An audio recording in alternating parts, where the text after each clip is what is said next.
All right, Math 1, I'm going to go through a little review on what your quiz is going to be over tomorrow. It's over sections 3.1 through 3.3. You will start off with something like this. The question will be, find the slope. If you remember, your slope is always the rise over the run. You can find it various ways depending on what is given you.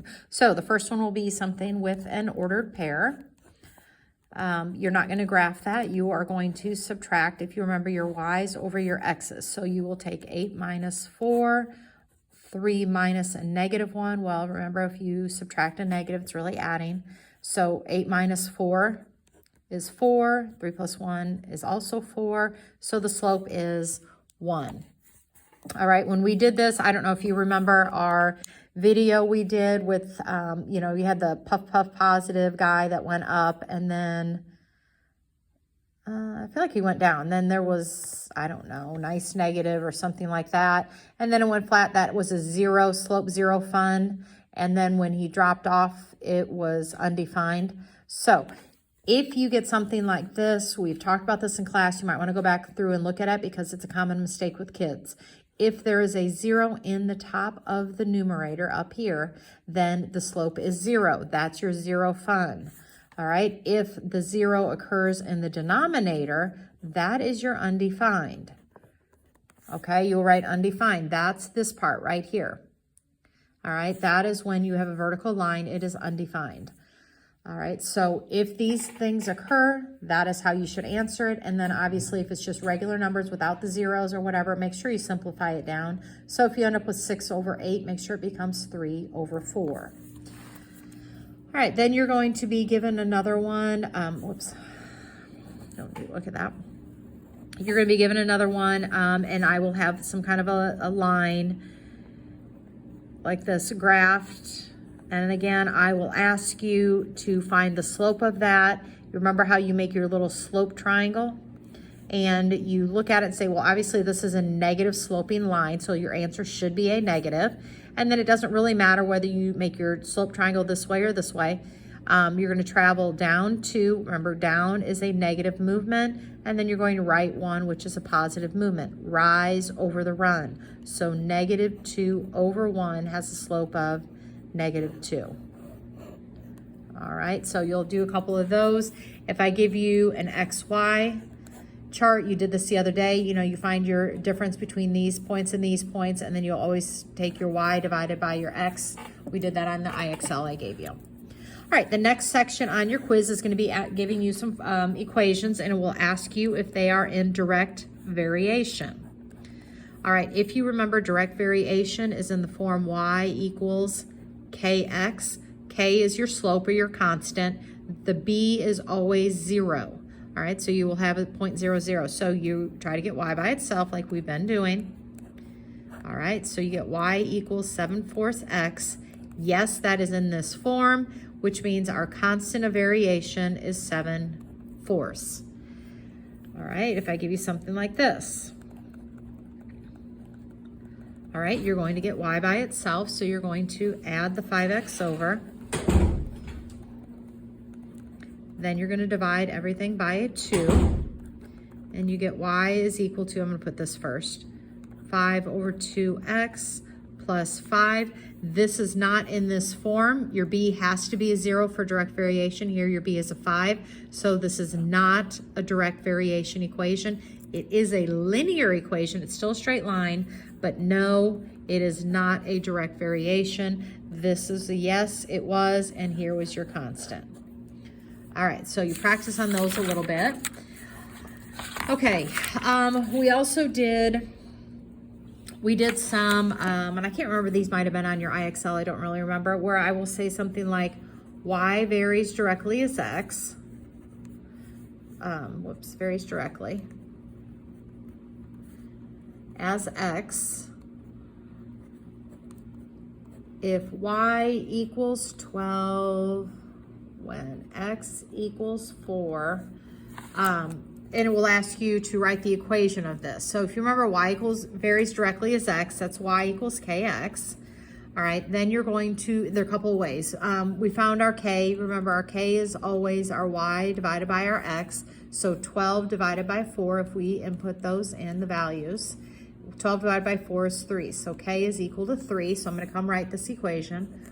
Y equals 3x. All right, you're just going to put 3 in here. That is what the equation is that fits this particular problem. So then I will say, solve for, let's just say solve for y when x equals 10. All right, well, you're going to use this equation, and x is 10. You're going to input the 10. So y is equal to 3 times 10. So y is equal to 30. All right, so here's the equation. Here is the answer. If I had said solve for x when, let's say, y is 9, then you would have put 9 here. You would have divided by 3 to get your x. And then you can do some problems. I think we did moon problems. Go back and look at your word problems. You will have a couple of word problems with this. We went through those in class. So go back to your book, look through the word problems. Remember, like we did, I can't remember how this was, like our moon weight was like 1/1600th of our earth weight or something like that. I don't remember. But instead of x and y, I suggested using what the variables represent when you're going through there. Make your equation, input what you need, and solve. All right, you're going to have a few of these that will say, give me the slope and the y-intercept. I know you did these from the book. I know you did. You had this, and to get your slope, I'm gonna ask for your slope and your y-intercept. So 2 answers. So in order to get that, you need to get y by itself. So you're going to subtract that 3x over. And it gets a negative 3x, and then it joins that 8. Then you're going to divide, as Anna says, every term by that negative 2. This is just clean up. 2 negatives make a positive. So rewrite that as a positive. 8 divided by negative 2 is really negative 4. Now that you have it in slope-intercept form, I asked you to give me the slope. Well, what is the slope here? Well, the slope is what's in front of your x, so it's 3/2. Your y-intercept is your starting point, or what's over here, so your y-intercept is negative 4. All right, then we're going to do some literal equations. So I'm going to give you mx plus ny is equal to p.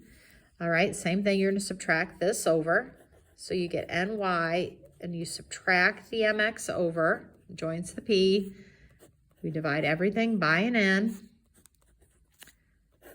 All right, so y is equal to negative mnx plus p over n. And again, that's your slope-intercept form. I'm going to ask you for your slope. It's negative m over n, and then I will ask you for your y-intercept. And you will tell me that's p over n. All right, we did some of those in class. All right, so we have that. The next thing I'm going to ask you to do, which again, you turned this in for me not too long ago. I'm going to give you an equation and a graph, and I'm going to ask you to graph that. All right, so if you remember, this is our starting point on the y-axis, so you're going to go up 3. Then you look at your directions. This tells you to go down 1, right 4. So down 1, right 4. Or the opposite movement is up 1 and left 4. Okay, and you can continue doing that, and then you're going to connect those and draw on your line. All right, if y is not by itself, then you need to get y alone, and then do your graph. All right, and the last one is just what you guys were doing on your IXL for, that's due tomorrow. I'll give you some points, or I'll give you a chart, whichever it is, and I'm going to ask you to give me the equation of a line that runs through these 2 points. So give me the equation of a line that runs through these 2 points. All right, well, the first thing you need is your slope. So you're going to take 3 minus 23 over, can you go this way, 2 minus 17. So I get negative 20 over negative 15. Okay. two negatives make a positive. Both of these are divisible by 5. So I'm going to divide that by 5. It gives me 4. I'm going to divide this by 5, and it gives me 3. So what you just found was your slope. So you will write y equals 4/3 x plus b. All right, then if you remember, you go up and you pick either one of these points. It does not matter which one. I'm going to go ahead and pick this one. This is your x, this is your y, and you're going to replace those in here. So I'm going to put a 3 here. I'm going to take the 2, put it here. Well, if I have 4/3 times 2, that is 8/3 plus b. To get b alone, you subtract the 8/3. So subtract the 8/3. All right, then you're going to go and you're going to work that out. You're going to take 3 minus 8/3. So I'm going to have to do that over on the side. I don't have my calculator. 8/3 is 2 2/3. So if I take 3 minus, I get 1/3. So b is equal to 1/3. Okay, and I believe check that in your calculator. Make sure that you understand where I'm getting at. I'm just taking 3 minus 8/3. 8/3, if I turn it into a mixed number, it goes in there twice with 2 left over. So 2 2/3, 3 minus 2 2/3 is 1/3. Now that you have that, you're going to take that and put it back in place of the b. So finished answer.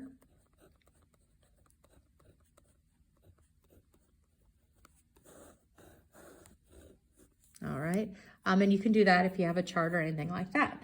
But that's everything that's going to be on your quiz for tomorrow. If you have any questions, come see me in the morning.